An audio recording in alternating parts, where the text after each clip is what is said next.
তো গাইস শুভ দুপুরবেলা and welcome to new blog.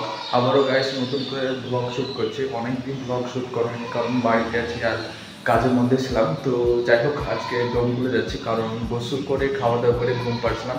তো হাসান ফোন করেছিল, বললো যে চলো একটু বেরিয়ে আসি ডোক বলে, তো কিছু কাজ আছে সেই উদ্দেশ্যে করে যাওয়ার। আর ঘড়ির সময় বলে দিই এই মুহূর্তে বাজছে তোমার 12:19। তো চলো বেশি দেরি না করে যাওয়া যাক আর ভিডিওটা এখন থেকে শুরু করা যাক। যদিও বাইরে হালকা হালকা বৃষ্টি পড়ছে কারণ আমার এখানে কভার দেওয়া আছে, তো সেই জন্য বুঝতে পারছো হালকা হালকা বৃষ্টি পড়ছে বাইরে। তো বৃষ্টিটা একটু ছাড়ুক। আর হাসান ফোন করেছিল আবার আমাকে নিতে আসবে বাড়িতে, তো চল ওর অপেক্ষা থাকি।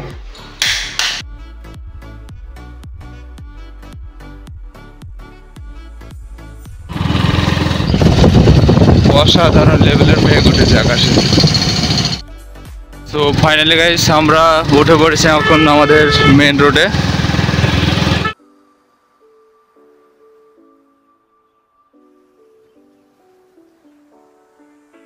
তো বন্ধুরা ঘড়ির সময় এই মুহূর্তে বলছে 12:50 আর আমরা হাসপাতালে পৌঁছে গেলাম। আর এই ব্যাংকে আমাদের একটু হালকা পাতলা কাজ আছে। এখন চলছে আমাদের ব্যাংকের ফর্ম ফিল আপ। ব্যাংকের যে কাজটুকু ছিল সেই কাজটা পুরোপুরি কমপ্লিট হয়ে গেছে, এখন একটু আধার অবশ্যই যেতে হবে।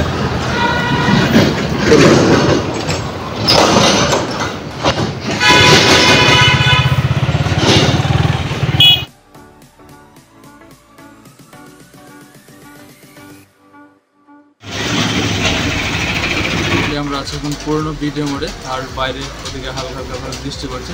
তো এমন একটা দোকান ছিল, এই দোকানের ছাপড়ার নিচে আমরা দাঁড়িয়েছি। আর সময় হচ্ছে তোমার এই মুহূর্তে পাচ্ছি তোমার 1:36। তো আমাদের এখন আমার ব্যাংক অফ ইন্ডিয়া যাওয়ার একটু কাজ আছে। তো দেখি কতক্ষণ বৃষ্টিটা হয় বা কতক্ষণ ছাড়ছে, তারপরে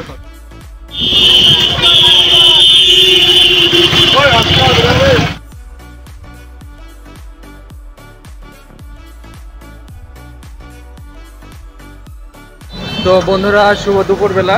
ঘড়ির সময় অলমোস্ট 3টে বেজে গেছে।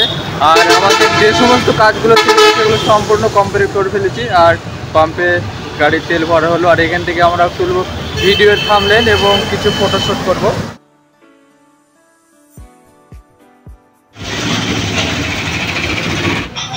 বন্ধুরা ফাইনালি অবশেষে চলে এলাম বাড়ি। যদিও অনেক আগেই আসতে পারতাম তবুও আসা হয়নি কারণ বৃষ্টি পড়ছিল, সেজন্য ভাইয়ের দোকানে ছিলাম। দোকানে আসার পর মোড়ে ছিলাম, মোড়ে থেকে বন্ধুদের সাথে দেখা করে একদম ফাইনালি চলে এলাম একদম বাড়ি। আর বাড়ি এসে ঘড়ির সময় বলছে এই মুহূর্তে তোমার 8:46 হয়ে গেছে। আর এখন রাতের খাওয়া দাওয়া করে দেবো। তো যাই হোক আজকের ব্লগটা এতটুকু রাখলাম, তোমাদের সাথে দেখা হচ্ছে নেক্সট একটা ব্লগ নিয়ে। ততক্ষণ সবাই ভালো থেকো, সুস্থ থেকো, শুভরাত্রি, ওকে বাই।